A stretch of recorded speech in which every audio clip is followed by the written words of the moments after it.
इस वीडियो को पूरा देखो। आज ही आपके जीवन से सारी परेशानी खत्म होगी।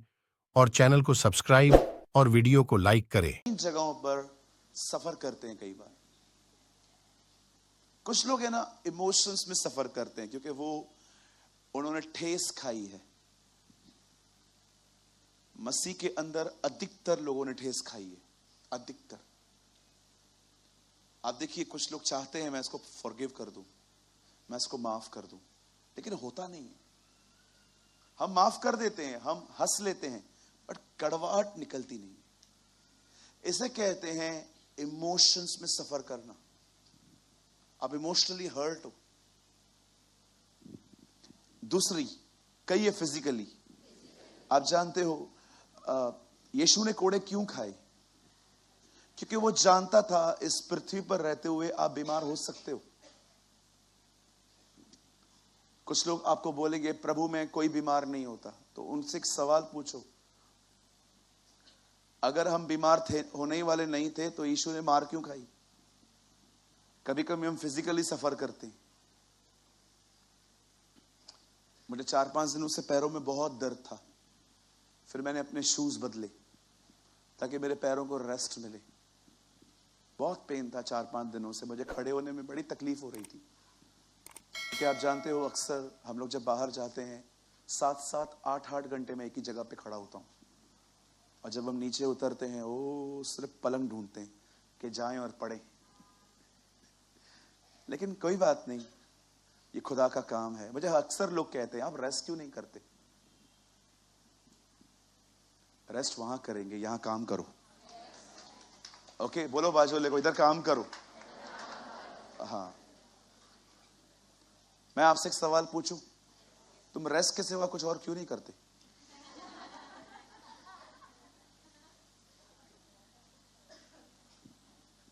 मुझे अक्सर लोग कहते हैं बेटा आप आराम बहुत कम करते हो। हाँ, मैं बहुत कम करता हूं, मैं मानता हूं इस बात को। अब जब से मैंने इजराइल की खबरें सुनी है, मैं तो और दौड़ रहा हूं कि प्रभु हम जितनों को बचा सकेंगे हम बचाएंगे। आमीन। बोलिए, आराम वहां करेंगे। फिर भी मैं ये नहीं कहता हूं कि अपने शरीर को पूरा घस के मार देना चाहिए। नहीं नहीं, ऐसा भी नहीं है। मैं सोता हूं, शायद आपको पता नहीं है। लेकिन कहिए अपने पास वाले से, कहिए परमेश्वर का दास मेहनती नहीं होना चाहिए। अभी पूरा थोड़ी हुआ है सेंटेंस। कहिए परमेश्वर का दास मेहनती नहीं होना चाहिए।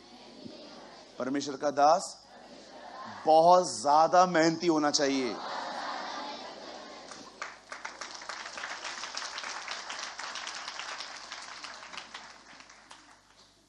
मतलब अगर आप मुझे बोलो ना, मैं पास्टर हूं, मैं प्रचारक हूं, और आप मुझे बोलो मैं 11 बजे नींद से उठता हूं,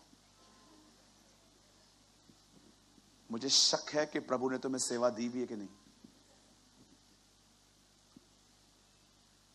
वहां बहुत रेस्ट करेंगे अपन। वहां तो मजे ही मजे। हर दिन खिड़की से देखो उस मेमने को, हर दिन दरवाजा खोलो आपके सामने, क्योंकि लिखा है स्वर्ग में घर है हमारे, है ना। मैं आपको कहना चाहता हूं, इधर घर नहीं है ना, टेंशन मत लो, ऊपर घर है आपका। कुछ लोग सोचते हैं यार लैंडलॉर्ड हर महीने आता है, उल्टा सीधा बोल के जाता है, पैसे दे पैसे दे, नहीं दे पाता हूं। आपको पता है जिनके अपने घर हैं, खुदा का शुक्र करो। बहुत सारे लोग ऐसे हैं जिनको बड़ा ये प्रॉब्लम रहता है। और जो लोग बेचारे बाहर से आते हैं ना, उनका तो ड्रीम होता है कि इस लैंड पे कुछ अपना कुछ बना पाए हम। लेकिन सोचो आपको अपने घर दिए। लेकिन मैं आपको बताना चाहता हूं, जिनको अपने घर नहीं भी हैं, टेंशन मत लो। खुदा ने आपके लिए महान घर बनाया है। आमीन। बाइबल बताती है अब्राहम उस नगर की बाट जो रहा था जिसका आर्किटेक्ट और बिल्डर खुदा है ना। परमेश्वर ने उसके लिए लिखा है, उन्होंने पूरी जिंदगी झोपड़ियों में बिताई, ये दिखाने के लिए कि देखो सब होने के बाद भी हम झोपड़ियों में रहते हैं, क्योंकि हम यहां के नहीं हैं, हमारा घर वहां है। मुबारक है वो जो सियोन से आता है। आमीन, है ना। चलिए अपने हाथ को उठाइए, जोर से कहिए, मेरा वतन आसमान है,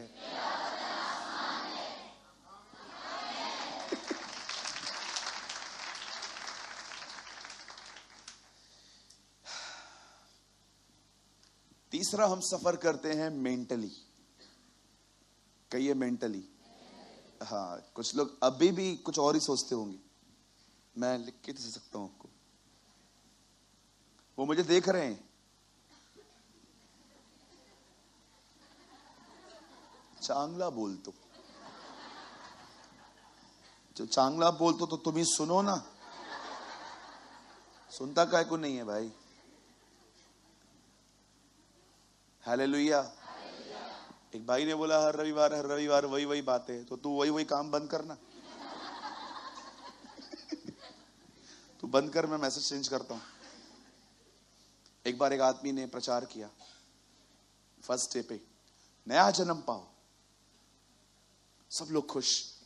अगले दिन पे वो आए और कहा नया जन्म पाओ। कल भी तो बताया था। तीसरे दिन नया जन्म पाओ। चौथे दिन नया जन्म पाओ। अब लोग बोर होने लग गए। सात के सातों दिन उन्होंने एक प्रचार किया, नया जन्म पाओ। सातवें दिन एक आदमी आया, उनको बोलता है क्या नया जन्म पाओ, नया जन्म पाओ, कितनी बार बोलोगे, क्यों बोलते हो एक ही बार? बोला ताकि तेरा नया जन्म हो। Many will understand, few will find. यीशु ने कहा सकरे दरवाजे से बहुत लोग प्रवेश करना चाहेंगे, परंतु वो न कर पाएंगे। आप जानते हो सकरे दरवाजे की साइज कितनी है? आज घर जाना, सुई लेना, उसके अंदर जो होल है ना, उतना सा ही है वो। हाथी जा सकता है, ऊंट जा सकता है, पर मैं आपको बताना चाहता हूं, हवा जा सकती है। अगर आप सब एकदम खत्म कर दो, जीरो हो जाओ अपने आप में, विश्वास करो वहां से जाने के बाद भी जगह बचेगा।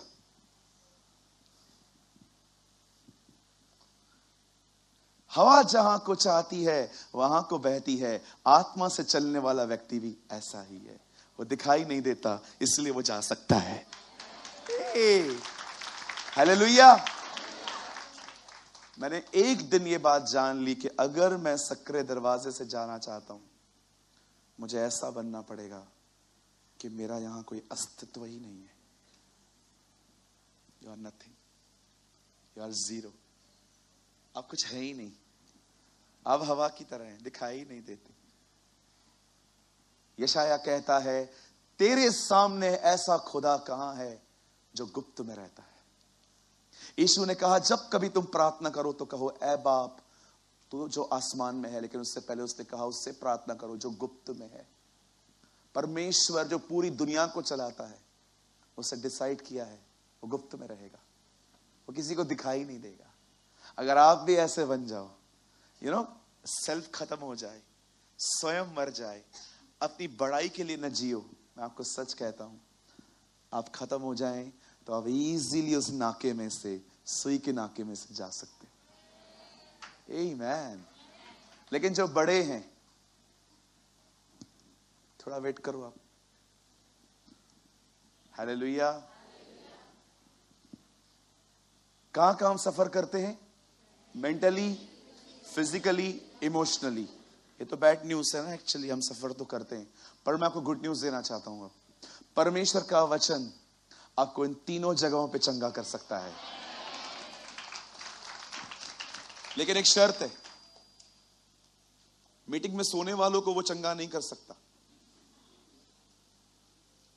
कहिए अपने पास वाले को, समझने वाले के लिए इशारा काफी होता है। मुझे कभी कभी लगता है मैं मीटिंग के बाद कुछ लोगों से बात करूं, कि मुझे उनके चेहरे भी पता है, कि मैं उनसे पूछूं रात भर नहीं सोए थे क्या?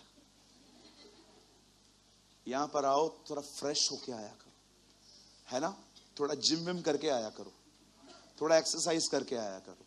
क्योंकि मैं जानता हूं आजकल के मसीहों को हफ्ते में सिर्फ 2 घंटे आराम मिलता है, और वो है रविवार सुबह। यहां पर एक बहन है और 2 भाई हैं। अक्सर मैं उनको देखता हूं, मैं प्रभु को कहता हूं प्रभु ये कितने प्यारे हैं, आंखें बंद करके मेरी वचन को सुनते हैं। आप थोड़े अपने मैनर्स चेंज करें। ओके, ये चर्च है, ये आपका घर नहीं है। Okay, hallelujah. लेकिन मैं ऐसे लोगों को भी जानता हूं जिनको नींद आती भी है फिर भी।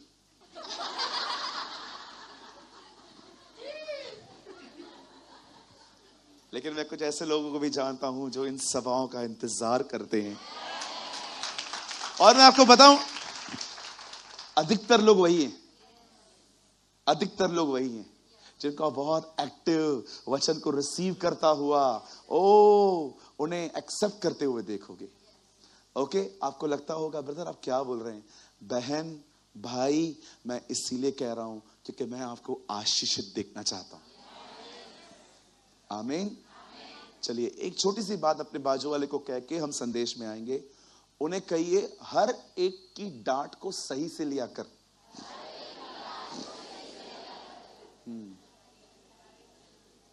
हाँ, मीटिंग के बाद यहां से निकलेंगे, बात कैसे करता है,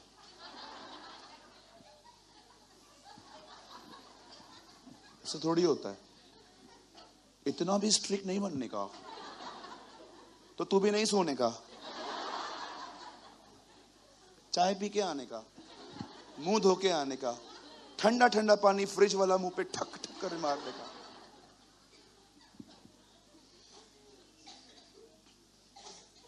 आपको क्या लगता है हम लोग रात भर सोते नहीं है उन लोगों के लिए जो यहां पर आके सोते हैं?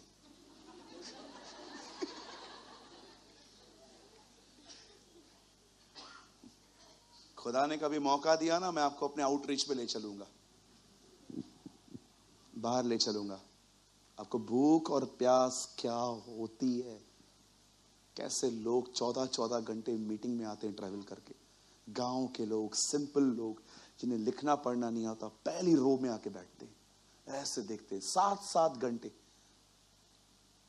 हम लोग कोल्हापुर गए थे अभी, ओ क्या क्रेज था लोगों में। Bless you Lord. अगर सच कहता हूं, अगर एनीवन कोल्हापुर, यहां पर कोई है, आप कोल्हापुर से? ओके, आप भी कोल्हापुर से, आप भी ब्लेसेड ब्लेसेड हो आप लोग, आप भी कोल्हापुर से। Very nice. इतना तीखा क्यों खाते हैं आप लोग?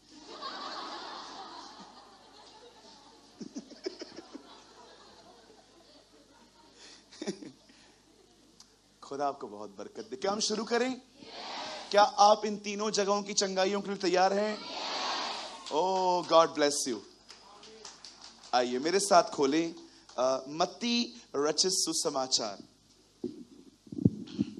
Open with me the gospel of Matthew chapter 24।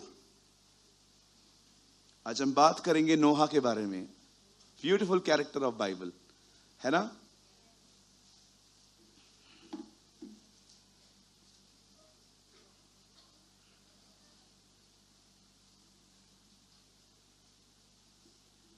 Open with me the Gospel of Matthew, मती की इंजील, मती रचित सुसमाचार, उसका 24वां अध्याय।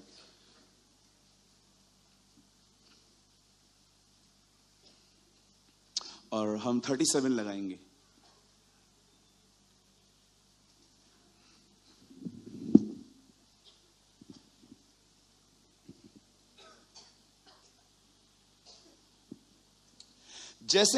जैसे नूह के दिन थे, वैसा ही मनुष्य का पुत्र जीसस है। ठीक है, क्योंकि जीसस हमारे बीच में इंसान बन के आया था, इसलिए वो अपने आप को सन ऑफ मैन, मनुष्य, इंसान की औलाद, वो मनुष्य था, इसलिए वो अपने आप को कहता था मनुष्य का पुत्र। मनुष्य का पुत्र का भी आना होगा। ओके 38।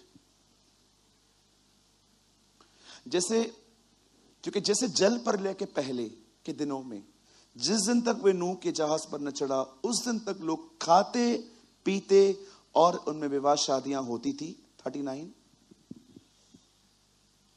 और जब तक जल प्रलय आकर उन सबको बहा न ले गया, तब तक उनको कुछ भी मालूम न पड़ा। वैसा ही मनुष्य के पुत्र के आना भी होगा। 38 लगाइए ब्रदर। हाँ, आइए, मैं चाहता हूं आप सब ध्यान दें, आप सामने देखें। और जो लोग यहां बैठे हैं, वहां बैठे हैं, जहां पर भी बैठे हैं, जो लोग लेफ्ट साइड बैठे हैं, हो सके तो स्क्रीन पर देख के वचन सुनिए। जो पिलर के उस तरफ बैठे हैं, हो सके तो ऐसे बैठिए जैसे आपको स्क्रीन दिखाई दे, इससे आपका मन नहीं भटकेगा। Am I right?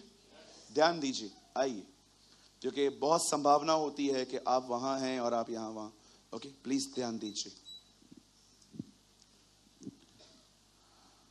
राजा हेरोदस ने एक टेंपल बनाया था अपने दिनों में। कलाम कहता है उसे, उस मंदिर को बनाने में 46 साल लगे थे। आप सोचिए, अगर एक टेंपल को बनाने में 46 इयर्स लगे हो तो वो टेंपल कैसा होगा। यीशु के चेले उस मंदिर को देख के इतने आकर्षित हुए थे कि उन्होंने उसकी चर्चा प्रभु से की। प्रभु, क्या आप ये मंदिर देख रहे हो? तब जीसस उस मंदिर को देखकर इतना हैप्पी नहीं हुआ था। यीशु ने कहा, कुछ नहीं बचेगा, एक ईंट भी नहीं बचेगी, सब कुछ ढा दिया जाएगा। जब उन्होंने ये वर्ड सुना, डिस्ट्रक्शन, कि सब खत्म होने वाला है, तब लिखा है उन्होंने यीशु से सवाल पूछा, आपका आना और जगत के अंत का क्या चिन्ह होगा? What is the sign of your coming and the end of the world? आप याद रखिए, कई सारे लोग उठाए जाने को सेकंड कमिंग कहते हैं। गलत हैं आप। जो अब होने वाला है वो रैप्चर है।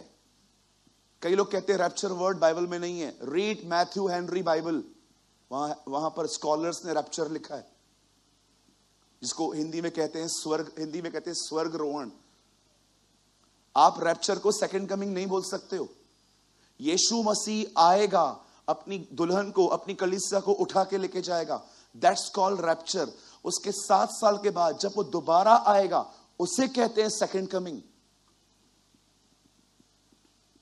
क्योंकि इस बार जब वो आएगा तो उसके पांव जमीन पे नहीं आएंगे, लेकिन जब दूसरी बार वो आएगा तब उसके पांव जमीन को छुएंगे। आपको पता है, जब भी बहुत सारी जगहों पे पुराने नियम में परमेश्वर जब जमीन पे उतरते थे तो जजमेंट के लिए उतरते थे, न्याय के लिए उतरते थे। लिखा है जब बेबीलोन की टावर को वो देखने के लिए आया तो जमीन पे आया। लेकिन जीसस अब जो आने वाला है वो न्याय के लिए नहीं आने वाला है, इसलिए वो जमीन पे पांव नहीं रखेगा। वो तीसरे आसमान से पहले आसमान पे आएगा और अपने लोगों को ले जाएगा। आमीन। अब बड़े ध्यान से सुनिए, जब यीशु को ये सवाल पूछे गए कि आप दोबारा कब आएंगे, आपके आने का चिन्ह क्या होगा, अब बड़े ध्यान से सुनिए। बाइबल बताती है, खुदा का पाक कलाम कहता है, उसने कहा मेरे आने से पहले कुछ चीजें होंगी। एक सीजन आएगी, एक मौसम आएगा, और ये मौसम वैसे ही होगा जैसा नोहा के दिनों में होता था। मेरे आने से पहले नूह के दिन वापस आएंगे। जब मैं इसको पढ़ रहा था, मैंने प्रभु से पूछा, नूह के दिनों में क्या होता था प्रभु? सिंपल, अगर आप जानना चाहते हो कि नूह के दिनों में क्या होता था, तो आपको नूह के दिनों के बारे में पढ़ना पड़ेगा कि उन दिनों में लोग कर क्या रहे थे। और जब मैंने उसे पढ़ा, जब मैंने उसको रीड किया, तो मैं हैरान था कि बिल्कुल वैसा ही हो रहा है जैसा इन दिनों में हो रहा है। क्या आप मेरे साथ हैं? मेंटली? ओके, मैं आप लोग को बार बार कैच कर रहा हूं, क्योंकि मुझे ऐसा लग रहा है कि आज आप वर्ड टू वर्ड सुनो, किसी भी कारण से आज कुछ मिस ना हो आपसे। सुनिए, मैं आपको जो बताना चाहता हूं ना, अब ये आपको बाद में दोषी ठहराएगा, पहले मुझे। आज के वर्ड में शायद इंकरेजमेंट ना हो, पर आज के वर्ड में एक करेक्शन है हमारे लिए। आप जानते हैं, जब स्तिफनुस प्रचार कर रहा था, तब उसे इजरायली को क्या कहा? आप मैसेज ट्रांसलेशन पढ़ना, वहां लिखा है, उसका संदेश पूरा होने के बाद जब वो लोग उसे मारने वाले थे पथराव करके, पता है वहां पर क्या लिखा है? वो उन्हें कहता है, मुझे एक नबी बता दो जिसको तुम्हारे बाप दादाओं ने नहीं सताया है। सबको सताया है तुमने, हे कान के खतना रहित लोगों। आप जानते हो इज़राइल के लोग बर्बाद क्यों हुए?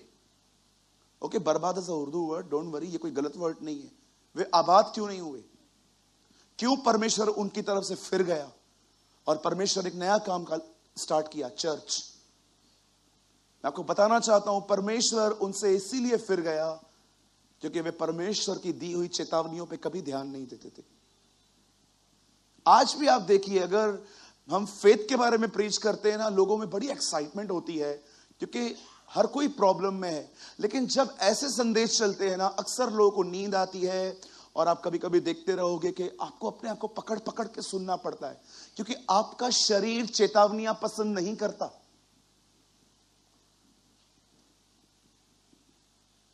आईफोन 15,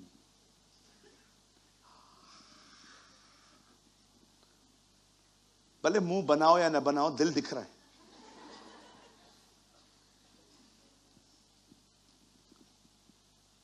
खुदा आपको एक नई इमारत जो 80 माले की है, उससे 75वां माला पूरा आपका।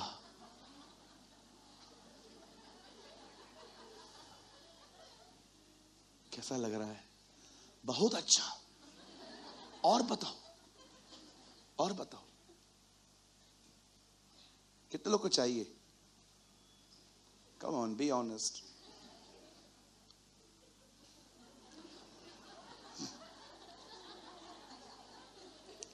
आई नो अंदर से सबके हाथ उठे हुए हैं।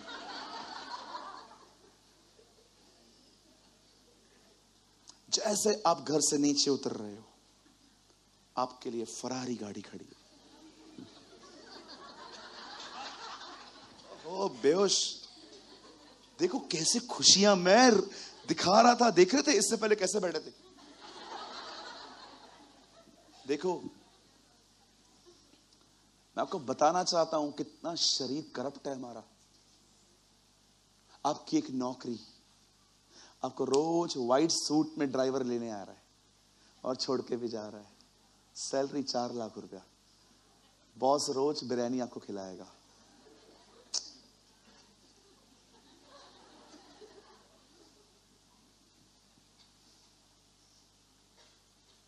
हमारा एक फ्रेंड है, हमने उसको प्रभु के बारे में बताया, चल सब ठीक हो जाएगा।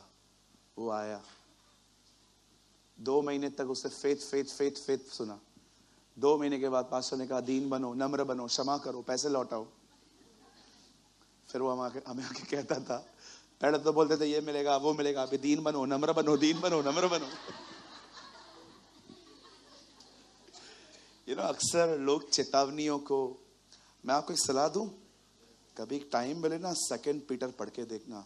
विश्वास करो तुम्हें खांसी हो जाएगी।